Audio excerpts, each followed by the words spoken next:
These, I believe, are some of the core traits of a successful entrepreneur. And Shondell, I'm done. I'm not going to go over the licensing thing this weekend. I'll do it next weekend. But these are the keys of that way you can go into your bullet points. These are the core traits of a successful entrepreneur. How do I know? I'm a successful entrepreneur. And I am following one of the most successful entrepreneurs, made 30, 40 grand last month, right? You are who you hang around. You are the media that you consume. And so I'm so proud of you guys for consuming this morning. And let's hand it over to the next set of qualities of a successful entrepreneur.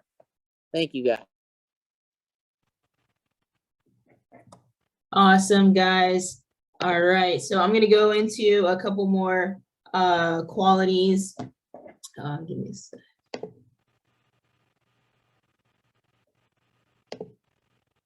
Okay, so yeah, I'm going to go through a couple of these qualities here. The first one I'm going to go over is focus. You got to have a solid focus on what it is you want. It kind of ties into your goals, but if you don't create your goals, what are you going to be focusing on every single day? You have to have a laser-like focus every single day to make sure that you're going to hit those goals. And if you're not writing your goals down every day, like Josh said, how are you going to consistently have that focus? Because what tends to happen is that people will sometimes get stuck working on the business or in the business, and they're not really thinking about what they need to be doing to actually progress and move forward and have growth. So it's like, okay, cool. Every day, I just got to make sure I'm prospecting, talking to a lot of people, doing that. And every day you're just in this cycle. Are you thinking about what you actually want to accomplish? Are you focused on that? Is that the first thing that comes to your mind? Do you know your goals off cuff, right? Someone asks you your goals, what do you want to accomplish? And you're like, I don't know. Then what are you focused on? You're just focused on the daily grind, but you're going to burn out doing that. You got to make sure that you have a focus on your goals, right? And have intention. Have intention with everything that you do. Every person that you talk to, you need to be like, hey, is this person going to be my next vice president? Or is this person going to help me find my next vice president, right? Have intention with everything you do. So focus, make sure your focus is clear. Don't get distracted. Don't get distracted. There's so many things going on in the world. COVID cases are coming back up, right? People are dying. There's just a lot of politics going on, right? You can't let that stuff distract you, right? If things are going on in your life, like you have to be able to get to the point to where you can focus and things around you, you can put yourself in a bubble, right? And protect your mind from things, because yes, there's going to be family things going on. People are going to need money. People are going to get sick. People are going to be like, why are you not coming to this event? So on and so forth, family wise. Hey, because I'm focused. If I get distracted, it's going to take me a lot longer to be able to spend all the time that I want to spend with you, right? All of those things. So just make sure you stay focused. Don't get distracted. Stay on track. Consistency. I'm not going to talk about that. Josh went over that already. Resourcefulness. You got to be resourceful. I think that this definitely stemmed from being trained by Dante, right? He is probably one of the most resourceful people that I know. And I learned at a very early part of my career to make sure that if I need something, I got to figure out a way to get it, right? Not everyone's always going to have the answers, but you need to learn how to find the answer on your own. Keyword, on your own, right? Because when you look at it, you're running your own business, not somebody else. You're running your own business. If I don't have the answer, what happens? Me and Josh, we call home office. We call American Funds. We figure out how to find the answer. We don't have paperwork. I don't know. We got to stay on the phone for 30 minutes to find the answer, right? If I want to win the trip, I'm figuring out every single way to win the trip, looking at the numbers. How are people winning this, right? I don't know if people even realized last month, like they said 1 by 1,000, you get 25,000 points. It wasn't only for you getting 1 by 1,000, it was you and every single person on your team. But a lot of people didn't realize that, right? And a lot of points were left on the table. But being resourceful, like if you're somewhere and you don't have what you need, can you figure out a solution to that instead of like, woe is me, I forgot, I can't find this, I don't have this with me, oh shoot, I'm gonna have to reschedule an appointment. No. Figure out a way to get it done. Get the right answers, be resourceful, call somebody, hey, what can I do? Even I do this. Sometimes Josh does this too. Hey, I just have a quick question. This is what's going on with the client. Is there something else that I could possibly do? Great, awesome, thank you. Continue on with what you're doing, right? So that's huge, guys. Be resourceful, be resourceful. You never want to be too needy. Figure out what you can do to get things done. Read, Josh talked about that, so I'm not going to go into that, but you got to be reading. You got to be reading daily, the right books, the right things. There's so many books on different topics. If you feel that you're struggling in one area, find a book, read about it, read about it. That's why the book was written, because it's intended to help somebody accomplish the things that they need to do on that topic, right? So just read as many books. I think what do they say? You read a certain amount of books on a topic, you're gonna know a lot more. 10. Yeah. 10. Yeah, 10 books on a certain topic, you'll know way more than 90% of people know on that topic. So that's huge, guys. Exercise.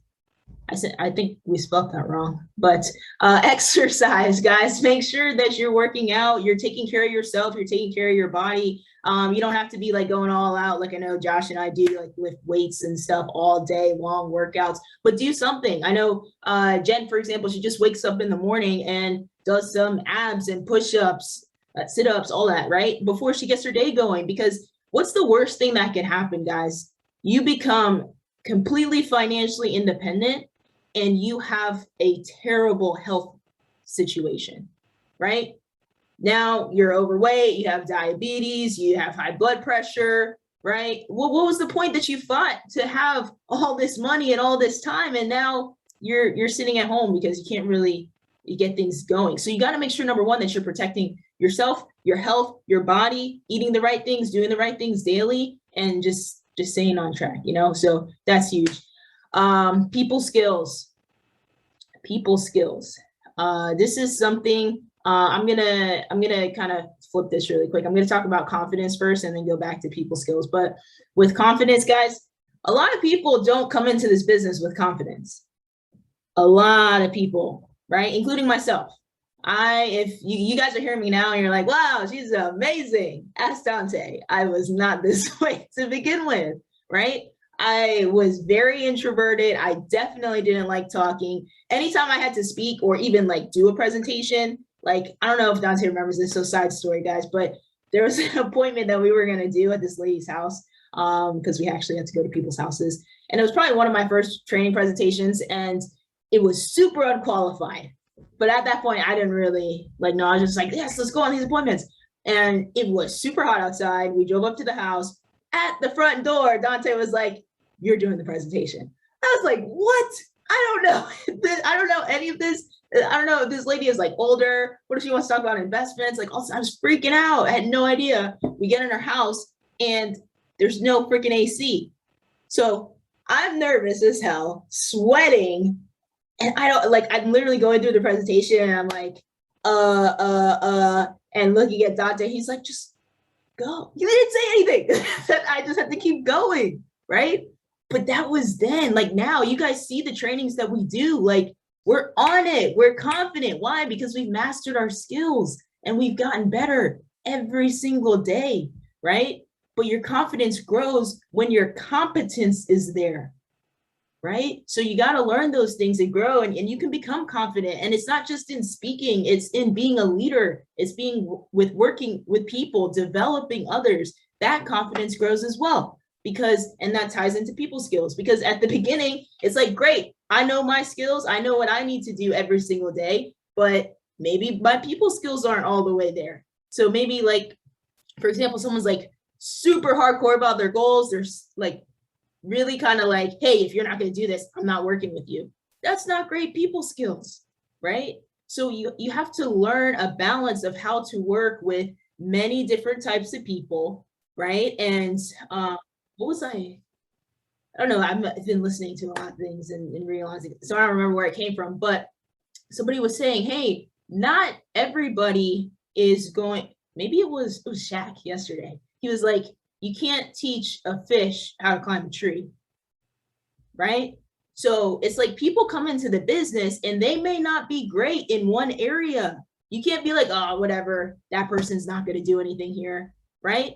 They might be absolutely unbelievable in something, you just haven't found it yet, but you have to be able to build a relationship, talk to them, figure out what their goals are, and see how they can fit into the puzzle that you have and the vision that you have for your business and your team, right?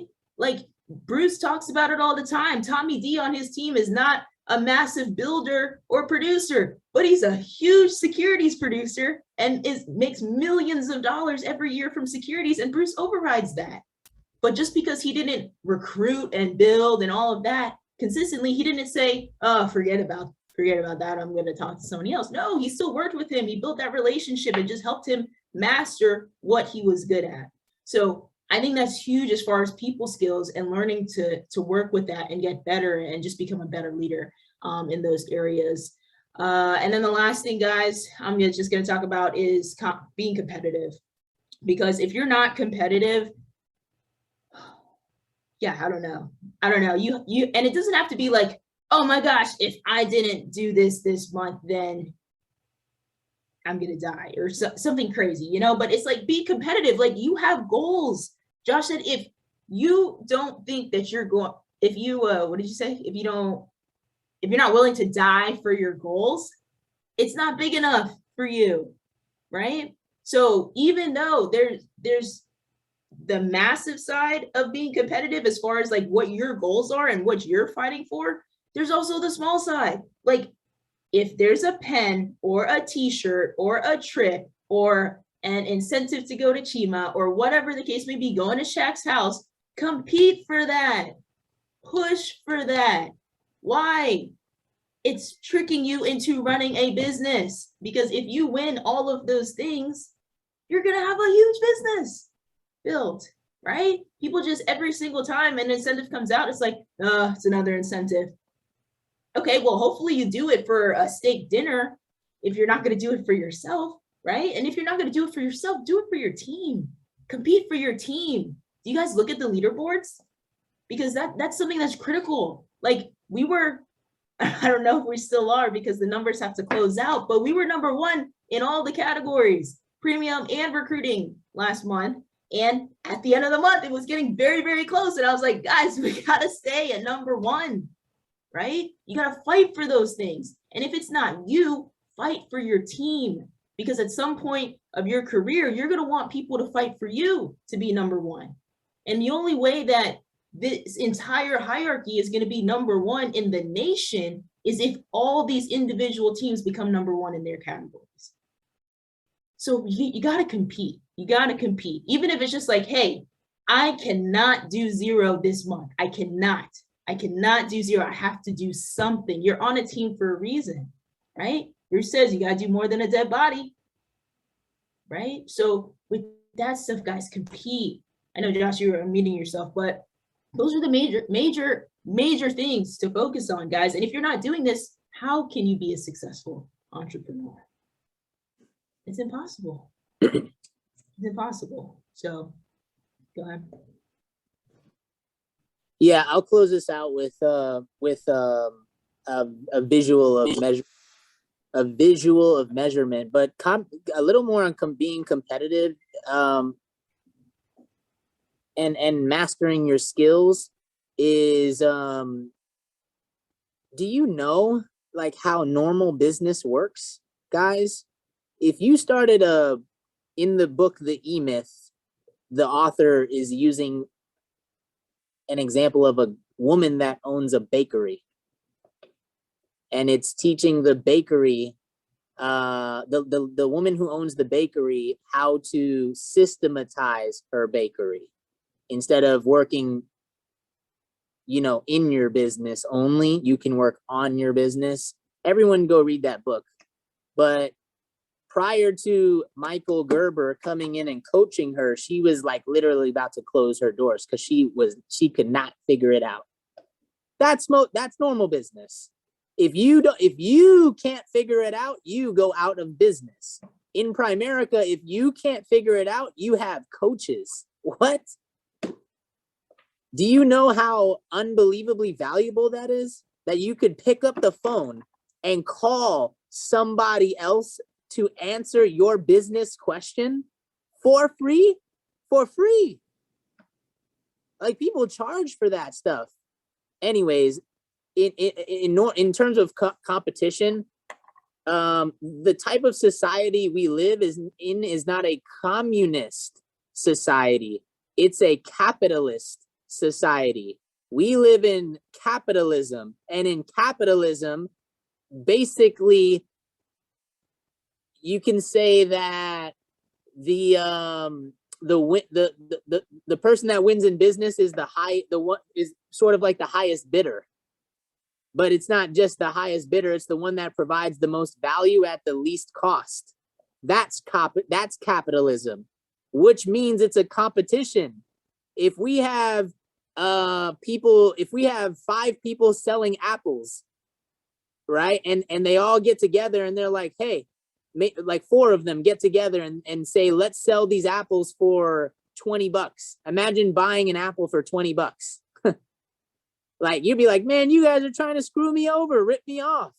And then the 5th guy, it just takes one person to come in and say, oh, I'm just going to sell my apples for $2.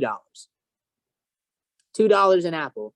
It ruins what the other 4 guys are doing, completely ruins it. Dissipates everything. Why? Because of capitalism. And capitalism is one big competition, guys. In normal business, people are trying to compete to take others out, and you're competing just to stay in business. We can learn from that. Bring an ounce of that into our business and you'll be successful. In terms of measurement, I want to show you guys something that Samir started and gave to us. This will be the last thing I share with you guys. In 2018, Samir, I saw in the last quarter, he wanted to go to this thing called the senior leadership meeting. And you got to make $250,000 to get there. And he had till December to do it. And by, October, like the end of September, his income was at $150,000. So he needed to make $100,000 in 3 months. He had never done that before. There's some things that a lot of you guys have never done before, like 10K personal, double-digit recruiting. These are simple things. The man needed to make $100,000 in 3 months, 90 days. Can he do it? Yes, he can, and he did. And he started by getting a piece of paper out and writing 50 lines, 50.